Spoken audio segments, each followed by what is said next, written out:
Mechanism of photosynthesis.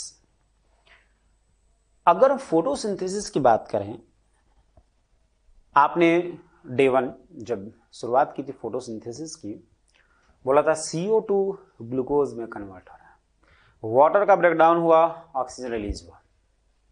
आपने एक reaction लिखा था, मैंने तभी बोला था कि ऐसा नहीं कि एक ही स्टेप में आपका ग्लूकोज बन जाएगा, एक ही स्टेप में वाटर टूट जाएगा। ये प्रोसेस स्टेप बाय स्टेप होगी। जब हमने क्लोरोप्लास्ट का डायग्राम बनाया था, आपको याद होगा, उसमें आपने बोला था लेवल ऑफ डिवीजन होता है। लाइट रिएक्शन किस में चलेगा, तो आपने बोला था ग्रैनम में चलेगा। डार्क रिएक्शन किस में चलेगा, आपने बोला स्ट्रोमा में चलेगा। तो आपने बोला जो फ्लूइड है, जो लिक्विड है, उसमें चलेगा डार्क रिएक्शन, और जो मेम्ब्रेनस स्ट्रक्चर था उसमें चलने वाला आपका light reaction. That means light reaction होता है और डार्क रिएक्शन होता है। तो यहाँ पे मैकेनिज्म में आपने बोला लाइट रिएक्शन और ये डार्क रिएक्शन। लाइट रिएक्शन कहाँ होगा और डार्क रिएक्शन कहाँ होगा, ये बात हम पहले भी कर चुके हैं। नेक्स्ट है what is light reaction. Light reaction है क्या, हम इसमें क्या करने वाले हैं। तो यहां पे लाइट एब्जॉर्प्शन, लाइट रिएक्शन है तो लाइट का एब्जॉर्प्शन करना होगा।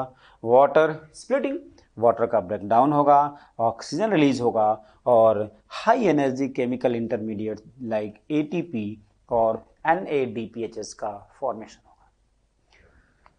Basically product of light reaction में 3 पॉइंट आता है, ATP, NADPHH+ और ऑक्सीजन। ये कैसे मिला, ये हम मैकेनिज्म में डिस्कस करते हैं। तो light reaction, dark reaction. Light reaction में आपने बोला लीफ ने लाइट को एब्जॉर्ब किया, वाटर का ब्रेकडाउन हुआ, ऑक्सीजन रिलीज हुआ, ATP और NADPHS+ का फॉर्मेशन हुआ। ये प्रोसेस डिफरेंट कैसे होगा वो अभी हम डिस्कस नहीं कर रहे हैं, हम ये डिस्कस कर रहे हैं कि लाइट रिएक्शन में क्या क्या होने वाला है, कैसे होगा, वो हम आगे डिस्कस करेंगे। डार्क रिएक्शन वैसे ही स्ट्रोमा में होगा, क्या होगा, CO2 कन्वर्ट किस में होगा, ग्लूकोज में।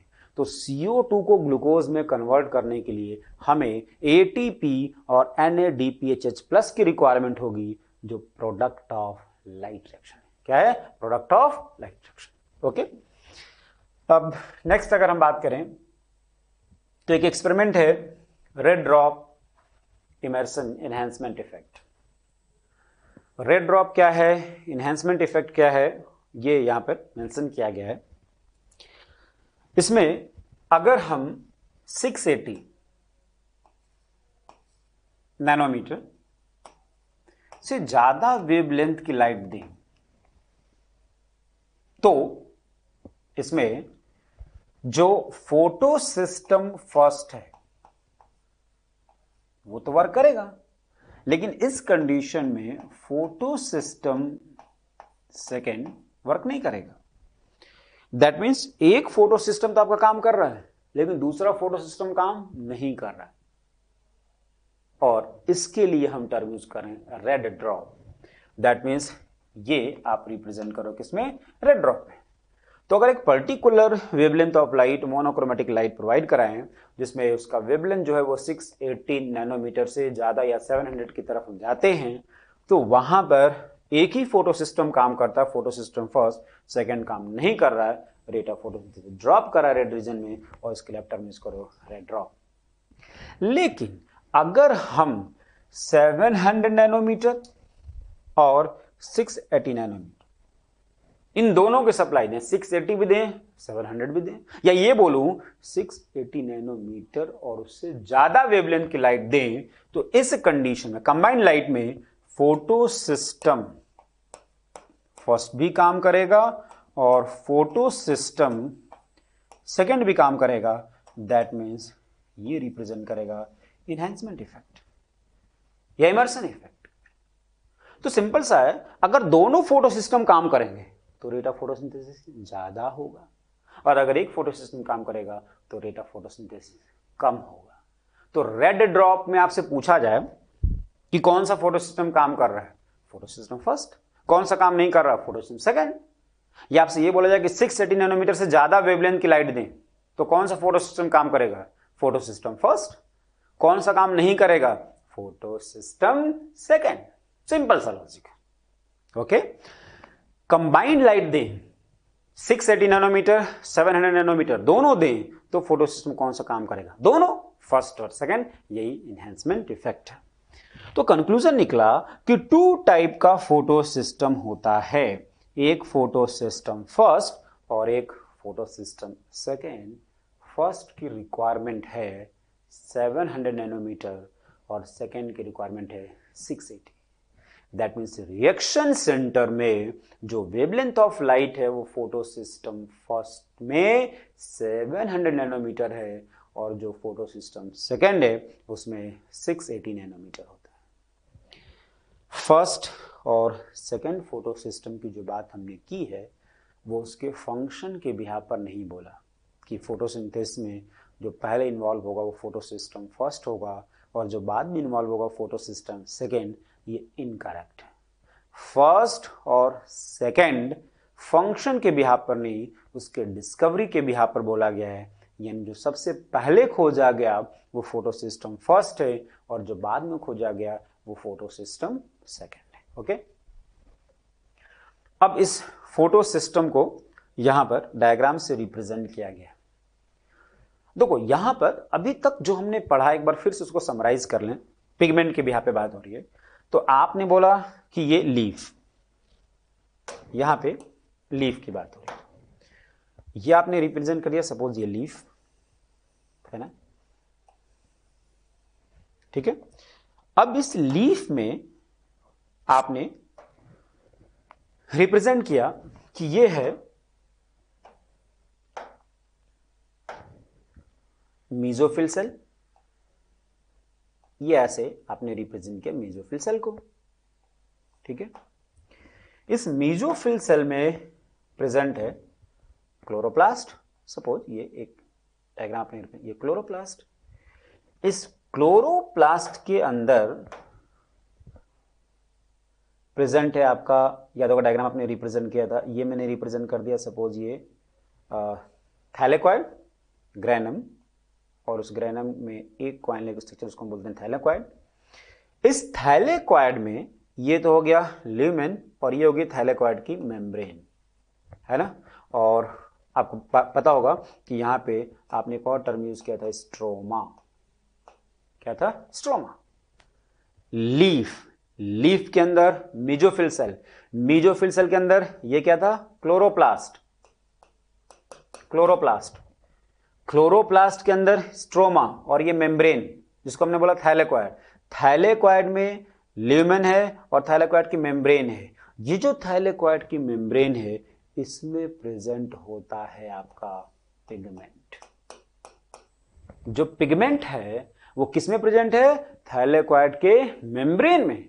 तो उन पिगमेंट्स का भी अरेंजमेंट है जिसके लिए आप टर्म यूज कर रहे हो फोटो सिस्टम या पिगमेंट सिस्टम, जो दो तरह का होता है। आपने बोला था फोटो सिस्टम फर्स्ट और फोटो सिस्टम सेकेंड। तो इस बात को समझो, लीफ, मीजोफिल सेल, क्लोरोप्लास्ट। क्या उस मीजोफिल सेल में भी क्लोरोप्लास्ट का अरेंजमेंट था? बिल्कुल। याद होगा आपने टर्म यूज किया था पैरास्ट्रोफी, इपिस्ट्रोफी और एपोस्ट्रोफी। फिर उस क्लोरोप्लास्ट का तो अरेंजमेंट है ही है। क्लोरोप्लास्ट के अरेंजमेंट के साथ साथ जो क्लोरोप्लास्ट के अंदर थैलेकॉइड है, उस थैलेकॉइड के मेम्ब्रेन में जो पिगमेंट प्रेजेंट है उसका भी एक पर्टिकुलर अरेंजमेंट होता है, फोटो सिस्टम या पिगमेंट सिस्टम जिसको आप बोल रहे हो। तो यहां पर आपने वही रिप्रेजेंट किया कि ये ग्रैनम है। इस ग्रैनम से हमने एक ये थैलेकॉइड को उठाया है ना, और इस थैलेकॉइड के मेम्ब्रेन को रिप्रेजेंट किया। तो ये थैलेकॉइड का मेम्ब्रेन है, ये थैलेकॉइड की मेम्ब्रेन है। इस मेम्ब्रेन में ये आपने रिप्रेजेंट किया पिगमेंट, ये पिगमेंट प्रेजेंट है। यहां पर जो कैविटी होता है उसको हम बोलते हैं क्या? ल्यूमेन। वही आपने यहां पे भी रिप्रेजेंट किया था, ये ल्यूमेन है। तो ये ल्यूमेन है, ये थैलेकॉइड की मेम्ब्रेन है। इसी मेम्ब्रेन के अंदर क्या प्रेजेंट है? Pigment molecule. ये पिगमेंट मॉलिक्यूल प्रेजेंट होगा। अब उसमें आपने बोला quantosome. Pigment system, photo system को हम पहले क्या बोलते थे? क्वांटोसोम।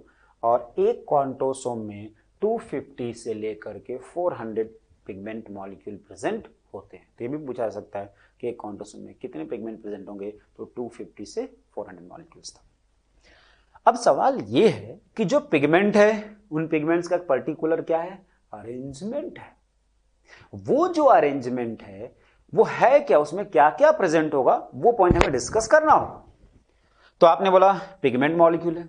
अब बताओ, अगर हम हायर प्लांट की बात करते हैं तो क्लोरोफिल में कौन सा क्लोरोफिल होगा, क्लोरोफिल ए होगा और क्लोरोफिल बी होगा प्लस कैरोटीनॉइड होगा। तो पिगमेंट में तो हायर प्लांट में ये प्रेजेंट होगा, बट उनका अरेंजमेंट क्या होगा वो फोटोसिस्टम आप डिस्कस करोगे। तो आपने बोला पिगमेंट मॉलिक्यूल, पिगमेंट मॉलिक्यूल में आपने बोला LHC लाइट हार्वेस्टिंग कॉम्प्लेक्स, और लाइट हार्वेस्टिंग कॉम्प्लेक्स के साथ साथ प्रेजेंट होगा रिएक्शन सेंटर, यानी लाइट हार्वेस्टिंग कॉम्प्लेक्स है और क्या है, रिएक्शन सेंटर है। अब इसमें आपने रिप्रेजेंट किया एनसीईआरटी का डायग्राम है कि ये लाइट आया, ये लाइट को एब्जॉर्ब कौन कर रहा है, LHC लाइट हार्वेस्टिंग कॉम्प्लेक्स, और फिर ये मूव करके कहाँ जाएगा, रिएक्शन सेंटर के पास जाएगा, रिएक्शन सेंटर के पास। यानी लाइट हार्वेस्टिंग कॉम्प्लेक्स और रिएक्शन सेंटर आपको देखने को मिलता है फोटो सिस्टम में, जो दो तरह का था, फोटो सिस्टम फर्स्ट और फोटो सिस्टम सेकेंड। यहां पे on the basis of reaction centre there are two type of photosystem. क्या क्या था, फर्स्ट और सेकेंड। रिएक्शन सेंटर में वेवलेंथ ऑफ लाइट क्या था, फर्स्ट में 700 और सेकेंड में 680 पिगमेंट को रिप्रेजेंट कर रहा है। These are named in the sequence of their discovery and not in the sequence in which they function during the light reaction. अभी थोड़ी देर पहले बात हुई थी कि इनका नाम डिस्कवरी के बिहाफ पर लिया गया फर्स्ट और सेकेंड, न कि फंक्शन के बिहाफ पे। ओके, अगर एक प्लांट आपने यहां पे रिप्रेजेंट किया जिसको लाइट बिलो 680 नैनोमीटर या 680 दिया जाए तो क्या होगा, आपने बोला फोटो सिस्टम फर्स्ट और सेकेंड दोनों काम करें। लेकिन अगर लाइट मोर देन 680 दिया जाए तो केवल फोटो सिस्टम फर्स्ट काम करेगा। यानी 680 या उससे कम वेवलेंथ की लाइट दोगे तो दोनों फोटो सिस्टम काम कर रहा है, और अगर हम 680 नैनोमीटर से ज्यादा वेवलेंथ की लाइट देंगे तो फोटो सिस्टम फर्स्ट काम करेगा। सिंपल सा लॉजिक है कि मान लो ये मैंने रिप्रेजेंट किया, सपोज ये रिएक्शन सेंटर है ना, ये रिएक्शन सेंटर, और ये आप रिप्रेजेंट करो LHC लाइट हार्वेस्टिंग कॉम्प्लेक्स। ये लाइट वेवलेंथ तो आपने बोला 680 या उससे कम। जब हम ये देंगे तो ये वेवलेंथ ऑफ लाइट, ये लाइट डिफरेंट LHC मॉलिक्यूल से होते हुए कहां आएगा, रिएक्शन सेंटर तक आएगा। अब जब ये रिएक्शन सेंटर तक आएगा तो आप बताओ लाइट की एनर्जी, जब ये पिगमेंट लाइट को एब्जॉर्ब करते हुए एक स्टेप से दूसरे स्टेप, दूसरे LHC मॉलिक्यूल से फिर नेक्स्ट LHC मॉलिक्यूल से ट्रांसफर होते आगे आएगा तो एनर्जी कम होगी, और अगर एनर्जी कम होगी तो वेवलेंथ बढ़ेगा। दैट मीन्स आगे चल के 680 से बढ़ते बढ़ते 700 भी मिल सकता है, और इस कंडीशन में फोटो सिस्टम फर्स्ट भी काम करेगा। तो सेकेंड के साथ साथ फर्स्ट भी काम करेगा अगर 680 या उससे कम वेवलेंथ की लाइट हम प्रोवाइड कराएं, और अगर 680 से ज्यादा प्रोवाइड कराओगे तो फर्स्ट, क्योंकि बढ़ते बढ़ते तो वो 700 की तरफ ही जाएगा, जिसमें फोटो सिस्टम फर्स्ट एक्टिव होता है। तो फोटो सिस्टम फर्स्ट में reaction centre of wavelength of light क्या है, 700, और फोटो सिस्टम सेकेंड की बात करें तो उसमें 680 wavelength of light reaction centre में प्रेजेंट होता है। अब सवाल ये है कि ये होता कहां पर, फर्स्ट और सेकेंड। तो इसके लिए आपको याद रखना होगा वो क्लोरोप्लास्ट का डायग्राम, जिसमें आपने बोला था कि स्ट्रोमा भी होता है और थैलेक्वाइड, ग्रैनम, ग्रैना या स्ट्रोमा लैमली भी होता है। मेम्ब्रेन और स्ट्रोमा की बात हुई थी। तो क्या लाइट रिएक्शन मेम्ब्रेन में होता है, बिल्कुल। तो अगर हम फोटो सिस्टम फर्स्ट और सेकंड के लोकेशन की बात करें तो एक बात तो तय है कि फर्स्ट और सेकंड क्लोरोप्लास्ट के मेम्ब्रेनस स्ट्रक्चर में ही प्रेजेंट होंगे। अब कहाँ होंगे उसकी बात करें। आप कह दोगे ये थैलेकॉइड, ये थैलेकॉइड है, ये थैलेकॉइड, ये थैलेकॉइड, ये थैलेकॉइड, और अगर ये थैलेकॉइड एक दूसरे के साथ आ जाए तो इसके लिए हम टर्म का यूज करेंगे ग्रैनम। क्या बोलेंगे? ग्रैनम। अब आप ये बताओ कि अगर ये ग्रैनम है तो ये वाला पार्ट क्या था? Non appressed. ये क्या है? नॉन। समझते हैं? नॉन एप्रेस्ड, ये एप्रेस्ड, ये एप्रेस्ड, ये एप्रेस्ड पार्ट। यानी इसको हम दो पार्ट में डिवाइड करें, ये नॉन एप्रेस्ड, ये एप्रेस्ड, ये एप्रेस्ड, ये एप्रेस्ड। तो जो नॉन एप्रेस्ड पार्ट है इसकी बात करूं उसमें फोटो सिस्टम फर्स्ट है। क्या है? Photo system first. और जो एप्रेस्ड पार्ट होता है उसमें फोटो सिस्टम सेकंड होता है। ठीक है?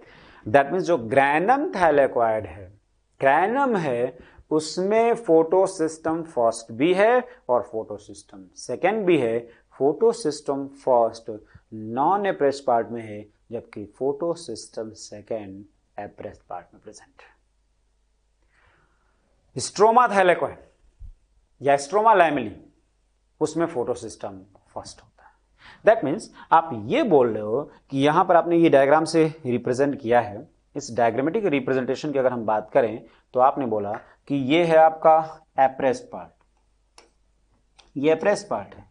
इस एप्रेस्ड पार्ट में क्या है? फोटो सिस्टम सेकंड है। और यहां पर ये जो है नॉन एप्रेस्ड पार्ट, इसमें फोटो सिस्टम फर्स्ट है। तो नॉन एप्रेस्ड पार्ट में क्या प्रेजेंट है? फोटो सिस्टम फर्स्ट, और जो एप्रेस्ड पार्ट उसमें प्रेजेंट है फोटो सिस्टम सेकंड। ओके? और ये जो स्ट्रोमा लैमेली है इसमें प्रेजेंट होता है फोटो सिस्टम फर्स्ट। क्या है? Photo system first. That means photo system first का पोजीशन है स्ट्रोमा लैमेली।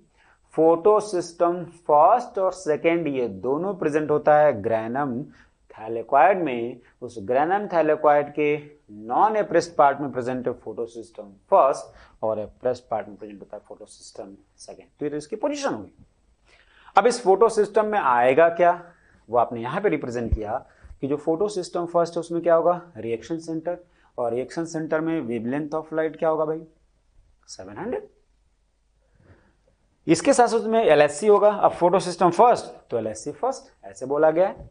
इसमें लाइट हार्वेस्टिंग पिगमेंट LHP और प्रोटीन बाउंडेड होता है।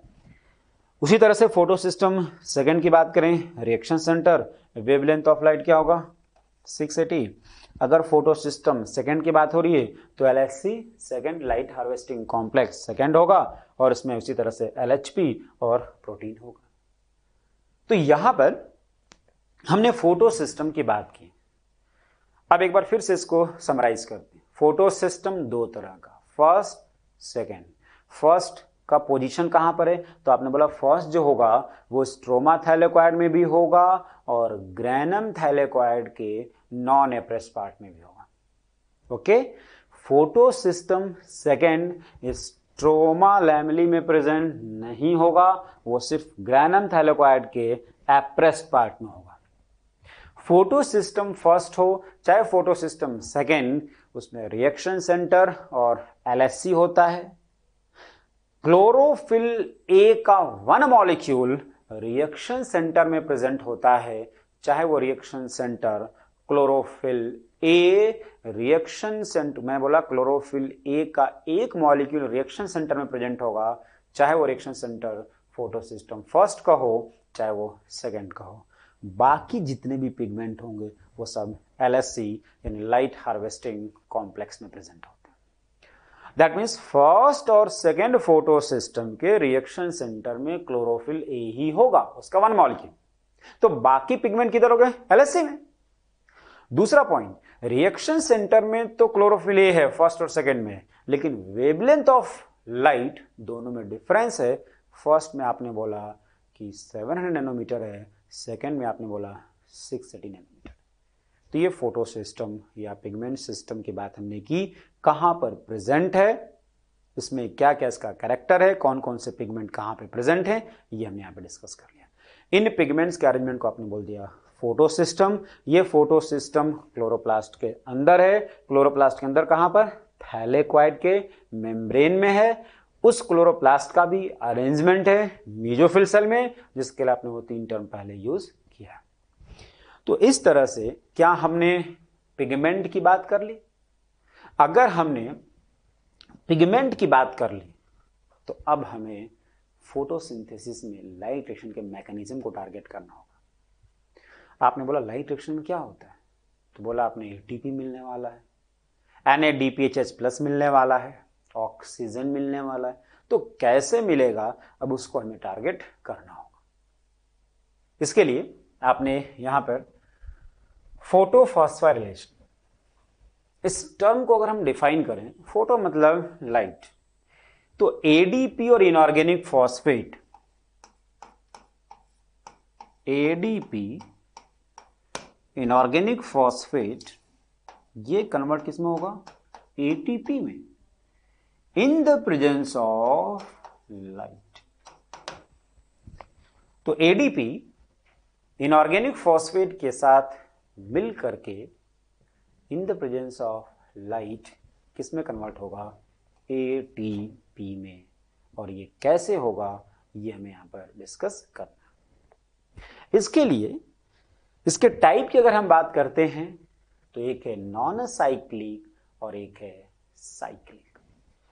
नॉन साइक्लिक और साइक्लिक, तो यहां पे नॉन साइक्लिक और साइक्लिक की अगर हम बात कर रहे हैं, नॉन साइक्लिक दूसरा है साइक्लिक, तो सबसे पहले हम टारगेट किसको करते हैं, नॉन साइक्लिक। ठीक है, सवाल ये है कि चाहे साइक्लिक हो चाहे नॉन साइक्लिक हो, एक बात तो तय है कि ATP मिलेगा। फोटोफॉस्फोरिलेशन की बात होगी, अगर इलेक्ट्रॉन साइक्लिक मैनर में रोटेट करे तो ये है साइक्लिक फोटोफॉस्फोरिलेशन, और अगर ऐसा नहीं है तो इसको हम बोलेंगे नॉन साइक्लिक फोटोफॉस्फोरिलेशन। तो सवाल ये है कि नॉन साइक्लिक फोटोफॉस्फोरिलेशन कैसे होगा, क्या क्या प्रोसेस होगी, इसको हमें डिस्कस करना। तो बात हो रही है नॉन साइक्लिक फोटोफॉस्फोरिलेशन। सबसे पहले हम इसी की शुरुआत करें। फर्स्ट पॉइंट है both photo system first and second are involve. अभी डायग्राम आपको दिख जाएगा। It occurs on membrane of grana thylakoid, चाहे वो साइक्लिक हो चाहे वो नॉन साइक्लिक। इन दोनों में सबसे पहले अगर हम बात करें नॉन साइक्लिक की, तो इतना हमें पता है कि दोनों मेम्ब्रेन में ही चलने वाला है। ये कहां चल रहा नॉन साइक्लिक, तो बोला ग्रेनाथाइलेकोइड के मेम्ब्रेन में। Photolysis of water take place, water का ब्रेकडाउन होगा इसमें। फोटोलाइसिस ऑफ वाटर के बाद ऑक्सीजन रिलीज होगा, वाटर टूटेगा तो ऑक्सीजन रिलीज होगा। ATP and NADPH synthesize take place, यानी ATP और NADPH2 का भी फॉर्मेशन होगा। तो ये जो भी डिफरेंट पॉइंट यहां पर मेंशन किया गया है, ये आपको डायग्राम में दिखने वाला है। तो डेफिनेटली डायग्राम को समझने के बाद अगर हम इन पॉइंट की बात करेंगे तो याद करना अपने लिए इजी होगा, है ना। तो सबसे पहले यहां पे बात करें नॉन साइक्लिक फोटोफॉस्फोरिलेशन का डायग्राम यहां पे रिप्रेजेंट किया गया, और इस डायग्राम को एक्सप्लेन करते हैं। यहां पर आपने बोला ये लाइट फोटो सिस्टम सेकेंड पे आया, तभी लाइट फोटो सिस्टम फर्स्ट पे आया। याद होगा आपने बोला था कि फर्स्ट और सेकंड फंक्शन के बिहाफ पे नहीं बोला था, डिस्कवरी के बिहाफ पर। फंक्शन तो दोनों साथ साथ मिलकर, तो दोनों काम एक साथ करने वाले हैं। लाइट अगर गिरा फोटो सिस्टम सेकंड पे, तो वही सेम लाइट यहां पे आ रहा फोटो सिस्टम फर्स्ट पे। तो थोड़ा स्ट्रक्चर की बात कर लें। ये आपने रिप्रेजेंट किया थैलेकोइड की मेम्ब्रेन, आपने बोला ये थैलेकोइड की मेम्ब्रेन है। इस मेम्ब्रेन के अंदर ये जो कैविटी है, इसको आपने क्या बोला, लेमन। तो सब कुछ जो चल रहा है वो कहाँ पे चल रहा है, वो आप यहाँ पे रिप्रेजेंट कर रहे हो। तो ये थैलेकोइड की मेम्ब्रेन होगी और ये हो गया लेमन। ठीक है, अब एक साथ इसको यहाँ से डिस्कस करना शुरू करते हैं। लाइट फोटो सिस्टम सेकेंड के पास आया, तो फोटो सिस्टम सेकेंड में रिएक्शन सेंटर भी था और LHC भी था। पहले कहाँ आया, लाइट हार्वेस्टिंग कॉम्प्लेक्स से होते हुए फोटो सिस्टम सेकेंड के रिएक्शन सेंटर में आया, जिसमें क्लोरोफिल ए का 1 मॉलिक्यूल था, और क्लोरोफिल ए के स्ट्रक्चर को आपको अगर याद करो तो पोरफायरिन हेड और फाइटोल टेल था। पोरफायरिन हेड में 4 पैरा लिंक और सेंटर में मैग्नीशियम था। तो इलेक्ट्रॉन कहां से निकल रहा है? उस रिएक्शन सेंटर से निकल रहा है। क्लोरोफिल ए सेंटर में मैग्नीशियम प्रेजेंट है, वहां से। तो आपने बोला कि लाइट यहां पर आया, फोटो सिस्टम सेकेंड से इलेक्ट्रॉन निकला, ठीक है। अब ये जो इलेक्ट्रॉन निकल रहा है, इसको सबसे पहले कौन एक्सेप्ट कर रहा है? फियोफाइटिन। तो एक क्वेश्चन ये बनता है कि नॉन साइक्लिक फोटोफॉस्फोरिलेशन में फर्स्ट इलेक्ट्रॉन एक्सेप्टर कौन है? तो फियोफाइटिन है, ठीक है। फिर ये इलेक्ट्रॉन, अगर मैं एक साथ बोलूं, डिफरेंट कैरियर से होते हुए NADP+ के पास आने वाला है। यानी जो इलेक्ट्रॉन यहां से निकला वो डिफरेंट कैरियर से होते हुए, उन डिफरेंट कैरियर का नाम भी डिस्कस करेंगे, इन डिफरेंट कैरियर से होते हुए फाइनली किसके पास आया? NADP+ के पास। दैट मीन जो इलेक्ट्रॉन यहां से निकला वो लौट करके वापस फोटो सिस्टम सेकेंड के पास नहीं आया। दैट मीन्स इलेक्ट्रॉन का मूवमेंट साइक्लिक नहीं, नॉन साइक्लिक मैनर में हो रहा है, इसलिए इसको हम बोलते हैं नॉन साइक्लिक फोटोफॉस्फोरिलेशन। तो यहां से ये इलेक्ट्रॉन इमिट हुआ। ये इलेक्ट्रॉन सबसे पहले किसके पास गया? फियोफाइटिन के पास, PQ प्लास्टोक्यूनोन। यहां पर 2 पॉइंट याद रखना। PQ एक मोबाइल हाइड्रोजन कैरियर है, PQ एक मोबाइल हाइड्रोजन कैरियर है, और PC एक mobile electron carrier. Mobile hydrogen carrier बोलने का मतलब जो हाइड्रोजन आयन और इलेक्ट्रॉन दोनों को कैरी करेगा।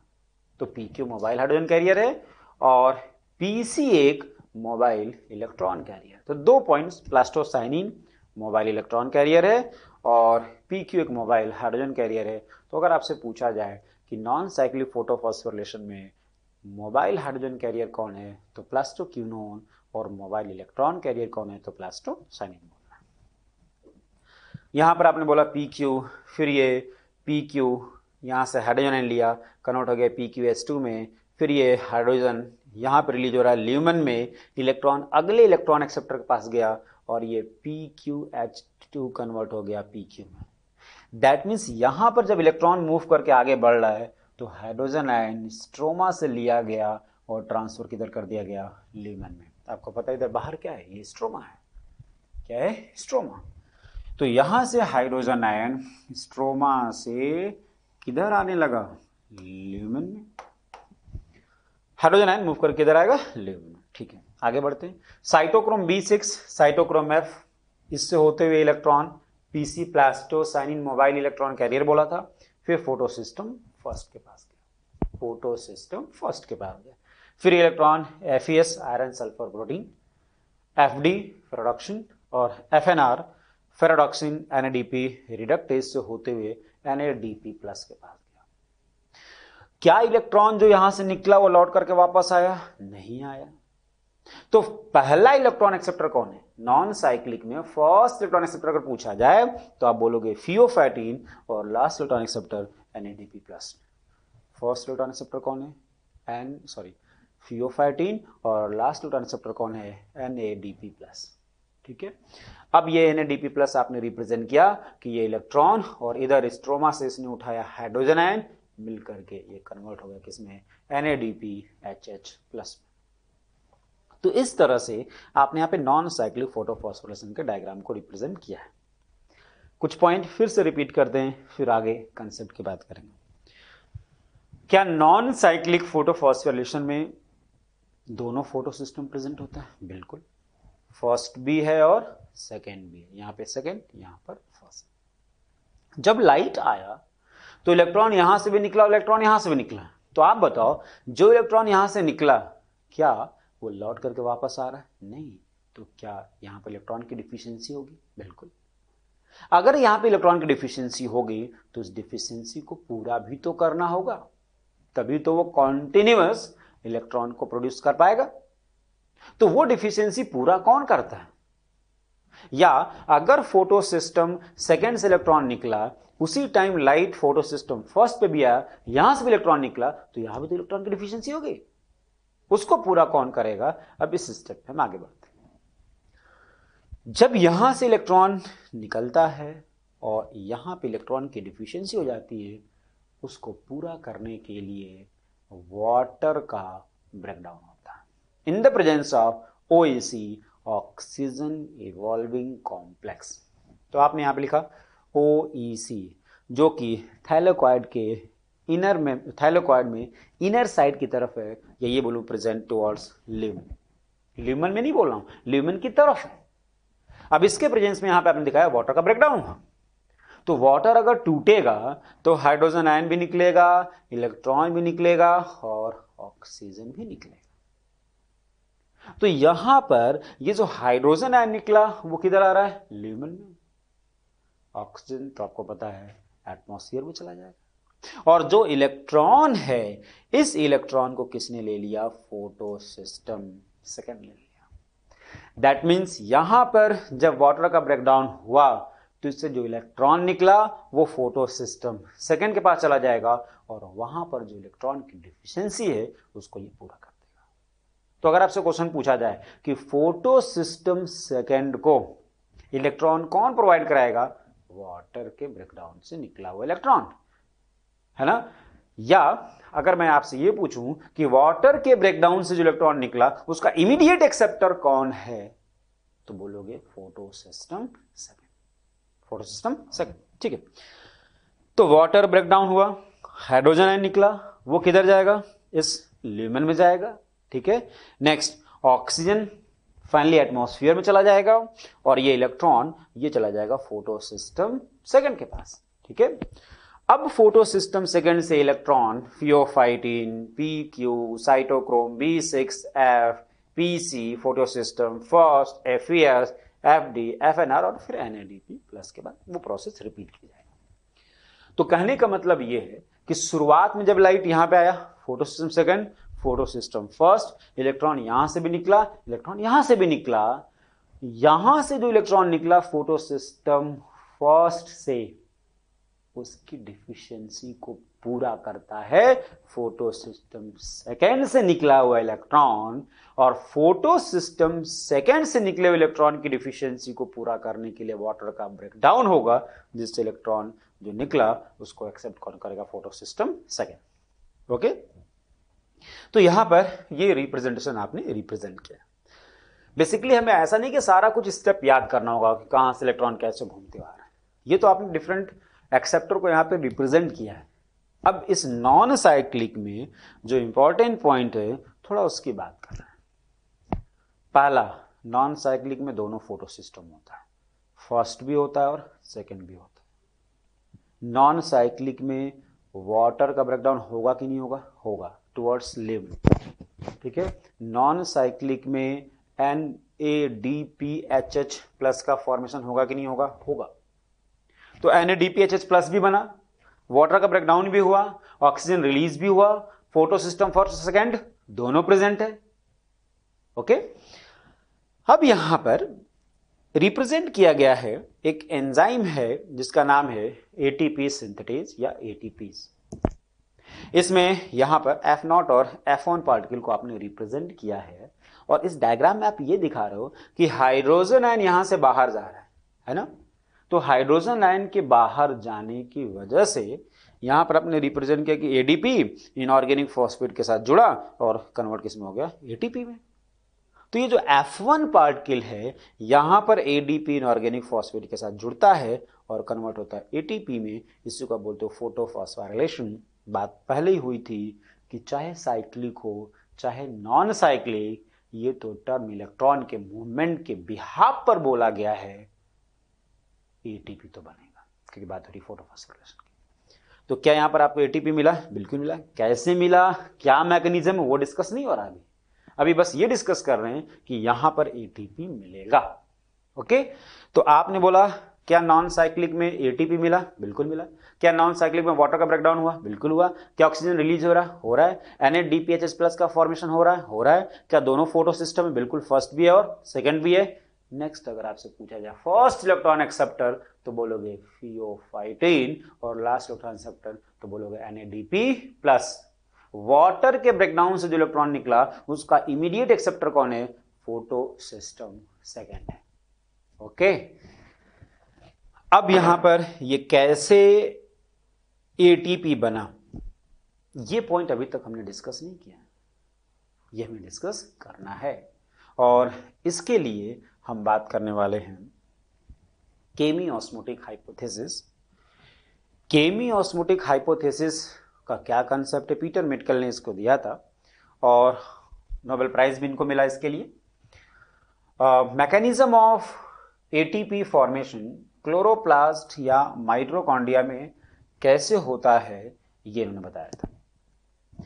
अब पॉइंट ये है कि क्या क्या रिक्वायरमेंट है एटीपी बनाने के लिए, क्या क्या होना चाहिए। तो पहला पॉइंट आपने बोला कि मेम्ब्रेन होना चाहिए। सर डायग्राम में आपको थैलेक्वाइड मेम्ब्रेन दिखाई दिया था, तो मेम्ब्रेन तो है, ठीक है। दूसरा पॉइंट प्रोटॉन पंप होना चाहिए, प्रोटॉन पंप होना चाहिए। तीसरा पॉइंट प्रोटॉन ग्रेडियंट होना चाहिए, प्रोटॉन ग्रेडियंट होना चाहिए।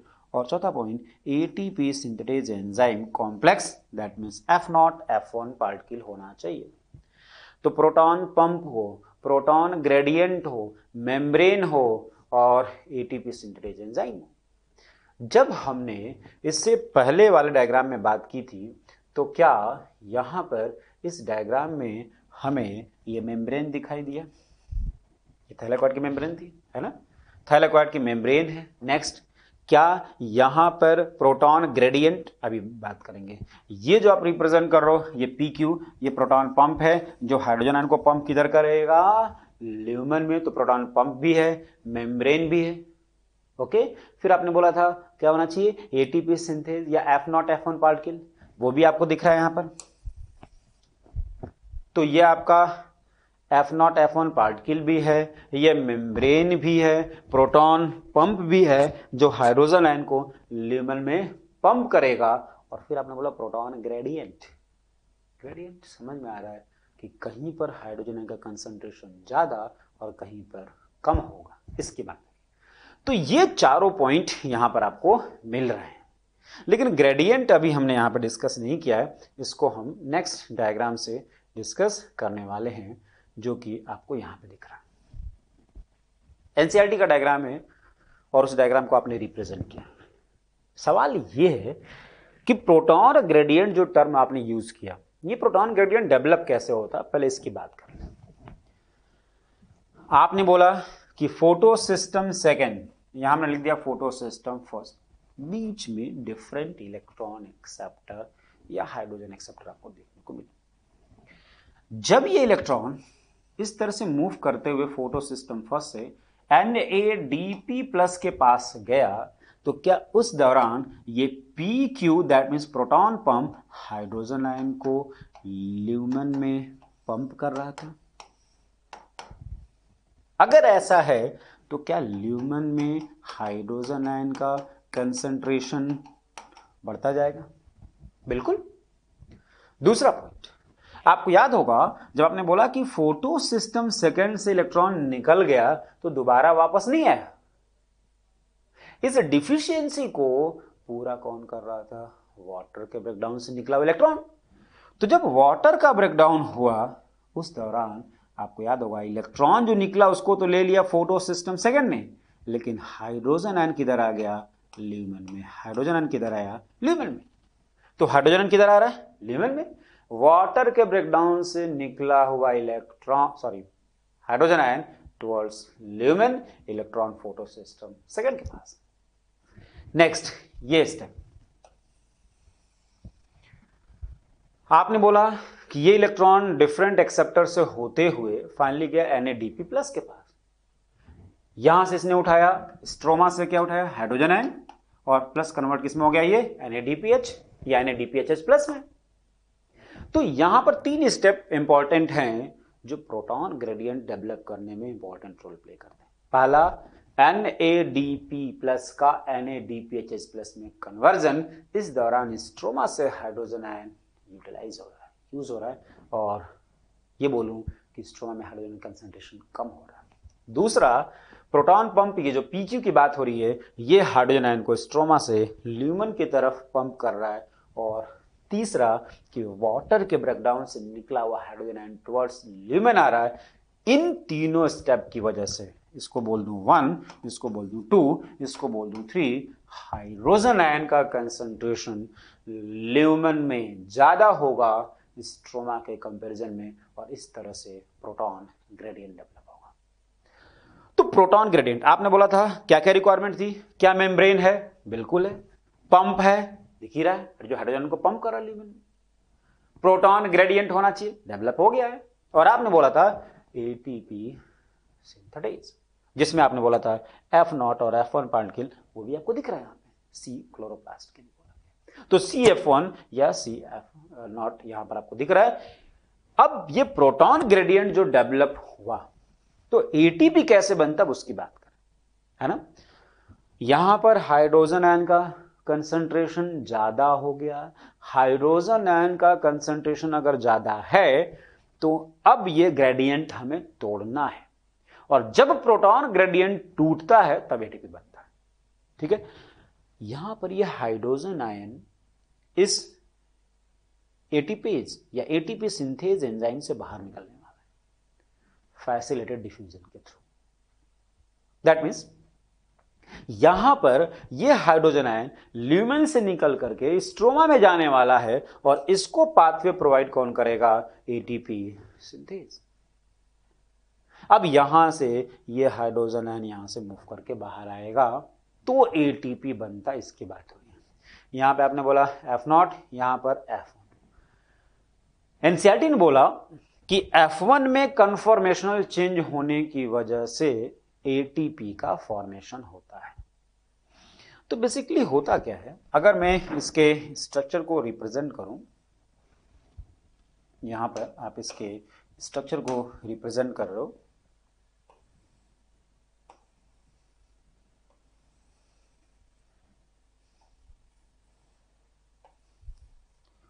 ये आपने बोला F0, F1 और ये बीच वाला पोर्शन, इसको हम स्टॉक बोलते हैं। तो नॉर्मली हम F0 और F1 की ही बात करते हैं। इससे आप बोलते हो हाइड्रोजन आयन निकल रहा है ना। हाइड्रोजन आयन यहां से निकलेगा तो आपने बोला यहां पर ADP प्लस इनऑर्गेनिक फॉस्फेट मिल करके क्या बनाएगा? ATP बनाएगा। तो जब ये बाहर निकलता है तो होता क्या है वाकई में? सपोज अगर मैं आपको ऐसे समझाऊं कि ये हमारा ये बीच वाला पोर्शन स्टॉप, इसकी बात कर रहा हूं, है ना। नीचे है F0, नीचे है F0, और ऊपर ये मैं रिप्रेजेंट करूं, ये है F1, ये है F1, ये है F1, ये है F1।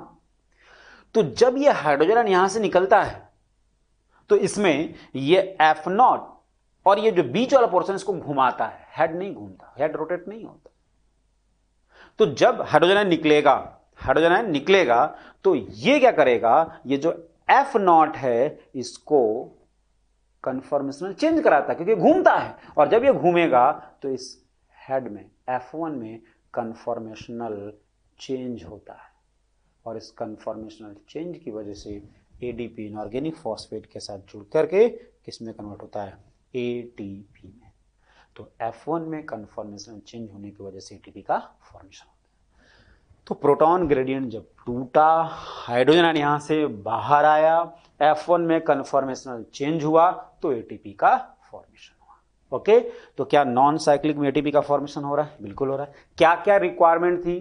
केमियोस्मोटिक हाइपोथेसिस के अकॉर्डिंग बात करें तो प्रोटॉन ग्रेडियंट होना चाहिए, F0 F1 पार्टिकल होना चाहिए, कॉम्प्लेक्स होना चाहिए, मेम्ब्रेन होना चाहिए, और प्रोटॉन पंप होना चाहिए। वो सब कुछ आपको यहां पे दिखाई दे रहा है, जिसकी वजह से आपने यहां पर एटीपी के फॉर्मेशन की बात की। यहां पर जो डिफरेंट एक्सेप्टर आपने यहां पे लिया था, ये जो भी डिफरेंट एक्सेप्टर, अगर इन एक्सेप्टर को हम उसके रेडॉक्स पोटेंशियल वैल्यू के बिहाफ पर रेडॉक्स स्केल पे अगर हम अरेंज करते हैं तो जो हमें शेप मिलता है वो जेड, कैसा दिखता है? जेड की तरह। इसलिए इस नॉन साइक्लिक को हम जेड स्कीम के नाम से भी जानते हैं। यहां पर रेडॉक्स पोटेंशियल की बात हो रही है, रेडॉक्स पोटेंशियल की बात हो रही है। नीचे की तरफ रेडॉक्स पोटेंशियल की वैल्यू कम, सॉरी ज्यादा, और ऊपर की तरफ रेडॉक्स पोटेंशियल की वैल्यू क्या है, कम। एनर्जी की बात नहीं हो रही, रेडॉक्स पोटेंशियल की बात हुई। नीचे वैल्यू हाई और ऊपर वैल्यू लो है। ओके, इलेक्ट्रॉन लो रिडॉक्स पोटेंशियल से हाई रिडॉक्स पोटेंशियल की तरफ मूव करते हैं। तो जो भी डिफरेंट कैरियर है उनको अगर उनके रिडॉक्स वैल्यू के बिहाफ पर हम रिडॉक्स स्केल पर अरेंज करें तो हमें जेड शेप मिलता है, इसीलिए इसको हम जेड स्केल में बोलते हैं। तो नॉन साइक्लिक फोटोफॉस्फोरिलेशन क्या है, जेड स्केल। ओके, तो यहां पर नॉन साइक्लिक में जो मेन पॉइंट है, एक बार फिर से उसको हम रिपीट करते हैं, समराइज करते हैं, और उन्हीं पॉइंट्स को आपको टारगेट करना है। ठीक है, यहां पर अगर मैं इसके डायग्राम की बात करूं, फिर से इस डायग्राम पे आते हैं। नॉन साइक्लिक में फोटो सिस्टम फर्स्ट और फोटो सिस्टम सेकेंड दोनों प्रेजेंट है। नॉन साइक्लिक में फर्स्ट इलेक्ट्रॉन एक्सेप्टर थियोफाइटिन और last electron acceptor NADP plus है। नॉन साइक्लिक में ATP का फॉर्मेशन होता है। नॉन साइक्लिक में वाटर का ब्रेकडाउन होगा, ऑक्सीजन रिलीज होगा। नॉन साइक्लिक फोटोफॉस्फोरिलेशन में ये जो डिफरेंट पॉइंट है, इससे क्वेश्चन अपने से पूछा रहता है। अब ATP बना कैसे, इसको आपने केमी ऑस्मोटिक हाइपोथेसिस के थ्रू डिस्कस किया था, जिसकी रिक्वायरमेंट आपने बोली कि मेम्ब्रेन होना चाहिए, प्रोटॉन पंप होना चाहिए, प्रोटॉन ग्रेडियंट होना चाहिए, और ये F0 F1 कॉम्प्लेक्स होना चाहिए। वो सब आपको दिख रहा है। फिर आपने बोला कि ग्रेडियंट जब टूटेगा, हाइड्रोजन आयन फैसिलिटेड डिफ्यूजन के थ्रू F0 F1 पार्टिकल से बाहर जाएंगे तो F1 में कन्फॉर्मेशनल चेंज होगा, जिसकी वजह से ADP इनऑर्गेनिक फॉस्फेट के साथ जुड़ करके कन्वर्ट किसमें होगा, ATP। ये वो डिफरेंट पॉइंट है जो यहां से क्वेश्चन बनता है। ओके, इन डिफरेंट एक्सेप्टर को जो भी इस नॉन साइक्लिक में था, अगर हम उसके रिडॉक्स वैल्यू के बिहाफ पर अरेंज करते हैं तो शेप कैसा आता है, जेड शेप, और इसलिए इसको आपने बोला जेड स्केल। ओके, नेक्स्ट है क्वांटम रिक्वायरमेंट या क्वांटम एल्ड। दो टर्म आपने यूज किया, quantum requirement and quantum yield. क्या है, इसको आप यहां पर इस डायग्राम से रिप्रेजेंट करो। वाटर, 2 वाटर मॉलिक्यूल का अगर ब्रेकडाउन होगा तो क्या यहां पर ऑक्सीजन का 1 मॉलिक्यूल, 4 हाइड्रोजन और 4 इलेक्ट्रॉन निकलेगा। इससे पहले जब हमने नॉन साइक्लिक में 1 वाटर मॉलिक्यूल के ब्रेकडाउन की बात की थी तो हाफ मॉलिक्यूल ऑक्सीजन, 2 इलेक्ट्रॉन और 2 हाइड्रोजन आयन रिलीज करने की बात की थी। अगर 2 वाटर मॉलिक्यूल का ब्रेकडाउन होगा तो 1 मॉलिक्यूल ऑक्सीजन, 4 हाइड्रोजन और 4 इलेक्ट्रॉन इमिट होगा। आपको पता है कि वाटर के ब्रेकडाउन से निकला हुआ इलेक्ट्रॉन किसके पास जाएगा, OEC के थ्रू फोटो सिस्टम सेकंड के पास जाएगा। तो फोटो सिस्टम सेकंड उसका एक्सेप्टर था। तो अगर हम 1 ऑक्सीजन मॉलिक्यूल के बिहाफ पे बात करें, कितने, 1 ऑक्सीजन मॉलिक्यूल के बिहाफ पे बात करें, तो क्या मैं बोल सकता हूं कि 1 ऑक्सीजन मॉलिक्यूल जब प्रोड्यूस होगा 2 वाटर मॉलिक्यूल के ब्रेकडाउन की वजह से, तो इस दौरान 4 इलेक्ट्रॉन और 4 हाइड्रोजन आयन भी रिलीज होगा।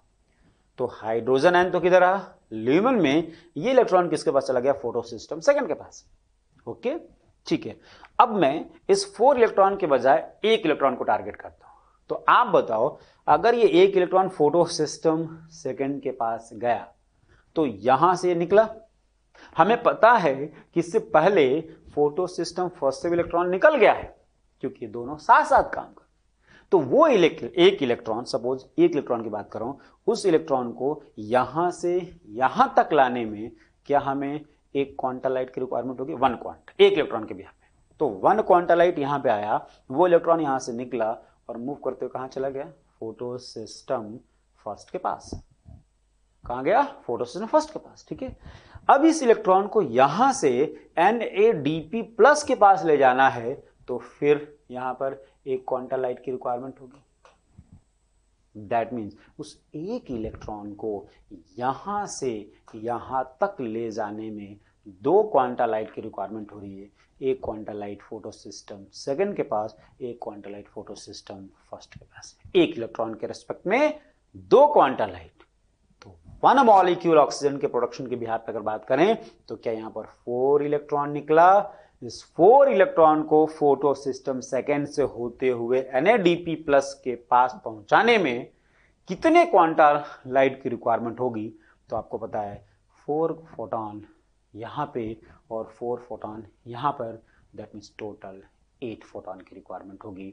वो 1 मॉलिक्यूल ऑक्सीजन जो प्रोड्यूस हुआ उस दौरान 2 वाटर मॉलिक्यूल का ब्रेकडाउन हो रहा है और ये जो 4 इलेक्ट्रॉन निकला इसको यहां से NADP प्लस तक ले जाने में हमें टोटल 8 फोटॉन लाइट की रिक्वायरमेंट होगी और इसी के लिए आप टर्म यूज करते हो क्वांटम रिक्वायरमेंट। क्या बोलोगे? Quantum requirement. तो बोल रहा क्या, the number of light quanta और photon required for evolution of 1 molecule oxygen in photosynthesis, ये है क्वांटम रिक्वायरमेंट। और हमने अभी डिस्कस किया कि 8 क्वांटा लाइट की रिक्वायरमेंट पड़ेगी 1 मॉलिक्यूल ऑक्सीजन के प्रोडक्शन। ओके, इसको हमने इस डायग्राम समझ लिया कि 2 मॉलिक्यूल वाटर का ब्रेकडाउन हुआ, ऑक्सीजन 4 हाइड्रोजन 4 इलेक्ट्रॉन, इस 4 इलेक्ट्रॉन को यहां से NADP प्लस तक ले जाने के लिए 4 फोटॉन यहां पे, 4 फोटॉन यहां पे, टोटल 8, ये क्वांटम रिक्वायरमेंट है। इसी तरह से एक और टर्म है क्वांटम रिक्वायरमेंट के बाद क्वांटम यील्ड। किसकी बात हो रही है? क्वांटम। सिंपल सा क्वांटम यील्ड का मतलब है 1 क्वांटा लाइट जितना ऑक्सीजन प्रोड्यूस करेगा, दैट मीन्स 1/8। 1 क्वांटा जितना ऑक्सीजन प्रोड्यूस करे वो क्वांटम यील्ड है। तो आपने बोला the number of oxygen molecule evolve by 1 quanta of light in photosynthesis called quantum yield. Non cyclic के बाद नेक्स्ट है cyclic photophosphorylation. Non cyclic then cyclic. Cyclic photophosphorylation में जो डिफरेंट पॉइंट है इसको हम डायग्राम से समझते हैं। आपने बोला कि इसमें सिर्फ फोटो सिस्टम फर्स्ट होगा, लाइट एब्जॉर्ब कर रहा है, फोटो सिस्टम फर्स्ट आपने रिप्रेजेंट किया, और इलेक्ट्रॉन इन डिफरेंट कैरियर से होते हुए FeS, FD, cytochrome B6, cytochrome F, फिर वही PQ, प्रोटॉन पंप। तो क्या यहां से हाइड्रोजन आयन ल्यूमेन में आएगा, है ना। फिर ये इस कॉम्प्लेक्स होते हुए PC, प्लास्टोसाइनिन, फिर फोटो सिस्टम फर्स्ट के पास आएगा। दैट मीन्स इस लाइट से फोटो सिस्टम फर्स्ट से जो इलेक्ट्रॉन निकला वो डिफरेंट एक्सेप्टर से होते हुए, कैरियर से होते हुए फाइनली फोटो सिस्टम फर्स्ट के पास आ गया। तो क्या इलेक्ट्रॉन का मूवमेंट साइक्लिक हुआ, इसीलिए हम इसको बोलते हैं साइक्लिक फोटोफॉस्फोरिलेशन। अब यहां पे अगर साइक्लिक फोटोफॉस्फोरिलेशन चल रहा है तो क्या इस प्रोसेस में ये जो प्रोटॉन पंप है ये हाइड्रोजन आयन को ल्यूमेन में ट्रांसफर करता रहेगा? बिल्कुल। यहां पर क्या NADPHS का फॉर्मेशन हो रहा है? नहीं हो रहा है। नहीं वाटर का ब्रेकडाउन हो रहा है, क्योंकि OEC फोटो सिस्टम सेकेंड से एसोसिएटेड है, ना कि फोटो सिस्टम फर्स्ट से। और यहां पर सेकेंड नहीं है, सिर्फ फोटो सिस्टम फर्स्ट। तो यहां पर आपने बोला हाइड्रोजन आयन को ये पंप कर रहा है किधर? ल्यूमेन में। और अगर ये प्रोसेस चलता रहा, हाइड्रोजन आयन इस ल्यूमेन में आता रहा, तो फिर वही पॉइंट प्रोटॉन ग्रेडियंट डेवलप होगा। ये ग्रेडियंट जब टूटेगा दैट मीन्स ये F0 F1 से बाहर आएगा, तो F1 में कन्फॉर्मेशनल चेंज होता है और इस दौरान ATP का फॉर्मेशन होता है। तो सिंपल सा नॉन साइक्लिक और साइक्लिक। क्या साइक्लिक में इलेक्ट्रॉन साइक्लिक मैनर में रोटेट करता है? बिल्कुल। नॉन साइक्लिक में ऐसा नहीं था। साइक्लिक में इलेक्ट्रॉन साइक्लिक मैनर में, नॉन साइक्लिक में इलेक्ट्रॉन जहां से निकला लौट करके वापस नहीं आया, है ना। प्रोटॉन ग्रेडियंट यहां भी डेवलप हो रहा, प्रोटॉन ग्रेडियंट वहां भी डेवलप होता था। यहां भी mobile hydrogen carrier that means PQ है, प्लास्टोक्विनोन, और मोबाइल इलेक्ट्रॉन कैरियर PC यानी प्लास्टोसाइनिन है। मेजर पॉइंट जो डिफरेंसेस है दोनों में, अगर उसकी बात करें तो फोटो सिस्टम फर्स्ट और सेकेंड नॉन साइक्लिक में प्रेजेंट होता, जबकि साइक्लिक में केवल फोटो सिस्टम फर्स्ट है। नॉन साइक्लिक में वाटर का ब्रेकडाउन होता है, साइक्लिक में नहीं होता। नॉन साइक्लिक में ऑक्सीजन रिलीज होता है, साइक्लिक में ऑक्सीजन रिलीज नहीं होगा। NADPHS+ का फॉर्मेशन साइक्लिक में होगा, नॉन साइक्लिक में होगा, साइक्लिक में NADPHS+ का फॉर्मेशन नहीं होगा साइक्लिक में। First electron acceptor non cyclic में थियोफाइटिन, तो यहां पर फर्स्ट इलेक्ट्रॉन एक्सेप्टर क्या होगा आपका, FRS या FD या iron sulphur protein. Last electron acceptor non cyclic में NADP+, यहां पर फोटो सिस्टम फर्स्ट, क्योंकि वहीं प्रोटॉन लौट कर आ रहा है। तो ये बेसिक डिफरेंस है। Product of non cyclic photophosphorylation की अगर बात करें तो ATP, NADPHS+ और ऑक्सीजन, जबकि साइक्लिक का प्रोडक्ट है ATP। यहां पर ना तो NADPHS+ बना, नहीं ऑक्सीजन रिलीज हो रहा। तो ये बेसिक डिफरेंस है साइक्लिक और नॉन साइक्लिक में, और यही पॉइंट हमें याद करना है। ओके, अब यहां पर आपने जो डिफरेंट पॉइंट डिस्कस किया, in cyclic photophosphorylation only photo system first work discuss हो चुका है। A possible location where this could be happen is in the stroma lamellae. याद होगा स्ट्रोमा लैमेली ही वो था जिसमें सिर्फ फोटो सिस्टम फर्स्ट होता, सेकेंड नहीं होता, और नहीं इसमें NADP रिडक्टेज एंजाइम होता है। किसकी बात हो रही है, स्ट्रोमा लैमेली की। जबकि अगर हम ग्रैनम थैलेकोइड की बात करें तो फर्स्ट भी था, सेकेंड भी था, NADP रिडक्टेज भी था। In cyclic ETS no oxygen evolution occur because photolysis of water absent. तो न तो ऑक्सीजन रिलीज होगा, न वाटर का ब्रेकडाउन हो रहा है, और न ही NADPHS+ का फॉर्मेशन होगा। तो केवल हमें क्या मिला, ATP। तो आपसे क्वेश्चन पूछूं, product of light reaction ATP, NADPH2, oxygen. Product of non cyclic photophosphorylation फिर वही सेम, ATP, NADPHS+, ऑक्सीजन। और प्रोडक्ट ऑफ साइक्लिक पूछूं तो बताओगे आप ATP। ओके, तो क्या नॉन साइक्लिक और साइक्लिक जो कि लाइट रिएक्शन का हिस्सा है, इससे हमें प्रोडक्ट मिल गया? प्रोडक्ट क्या मिला, ATP और NADPHS+। अब ऑक्सीजन तो चला जाएगा एटमॉस्फेयर में, ऑक्सीजन चला गया एटमॉस्फेयर में, अपने पास क्या बचा, प्लांट के पास क्या बचा, ATP और NADPHS+। इसको कहां पर यूज करेंगे, आपको पता है, डार्क रिएक्शन। किस लिए यूज करेंगे, CO2 को ग्लूकोज में कन्वर्ट